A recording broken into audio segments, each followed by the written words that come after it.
I believe that the state of your living space reflects the state of your mind.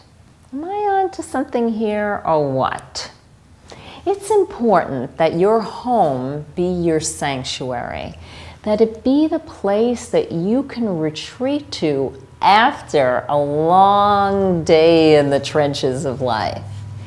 But if you walk through the door and your place looks like World War III just took place, papers are all on every surface of the house, the closets are filled to the brim, stuff is stuffed under the bed, you are never going to be able to fully unwind, recharge, and chill out.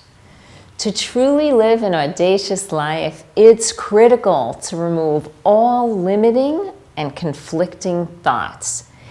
Be clear about the direction we're going in life and have a plan on how to execute the actions necessary to create the desired outcomes.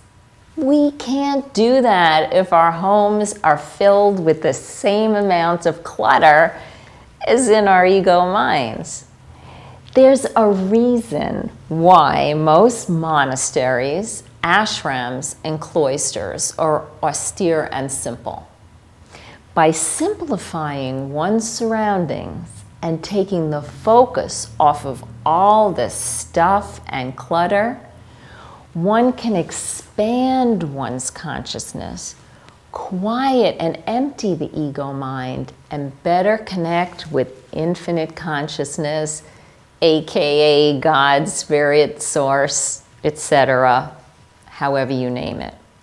Now, of course, most of us do not like to live a monastic lifestyle. However, we can learn from that model and take from it the most important points and apply them directly to our lives. So I have 3 questions for you to answer. 1, have you surrounded yourself by beauty or clutter? And by this I mean, are the walls of your home covered with art that makes your heart sing? Or just any old pictures to cover the walls?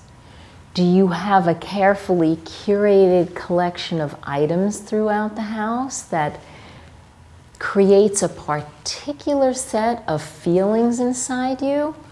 Or a house filled with meaningless tchotchkes?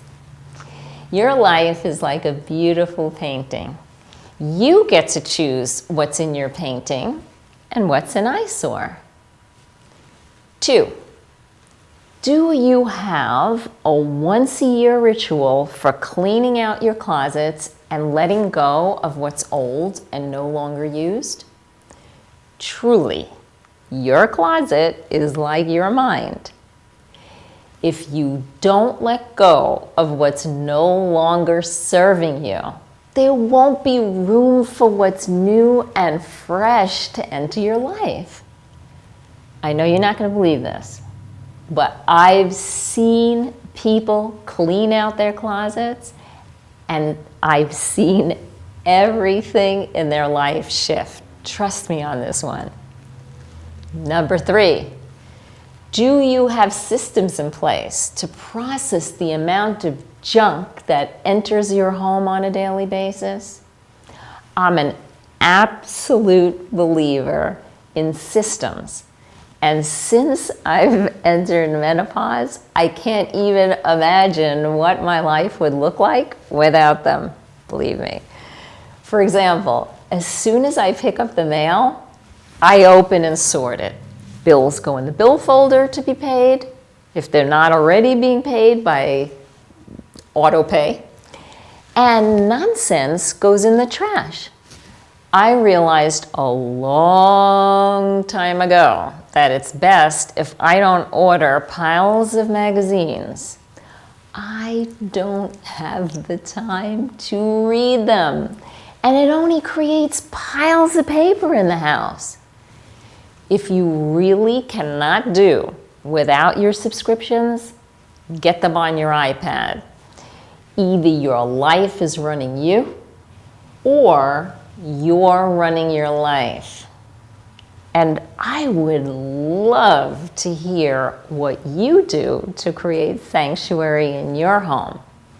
So, if you've got some great tips, do share them. We can all benefit from your wisdom, really. And if you haven't already, don't forget to sign up for my weekly video. You gotta be in the know. There are certain things that I only share with folks on my list, so don't miss out. And here's to peace, power, and personal alchemy.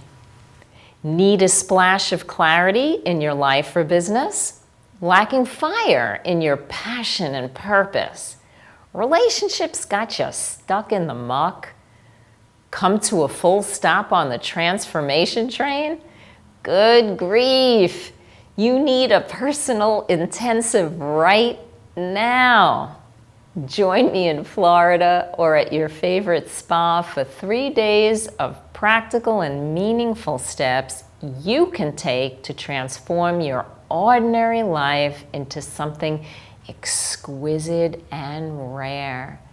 Email me immediately and let's get started.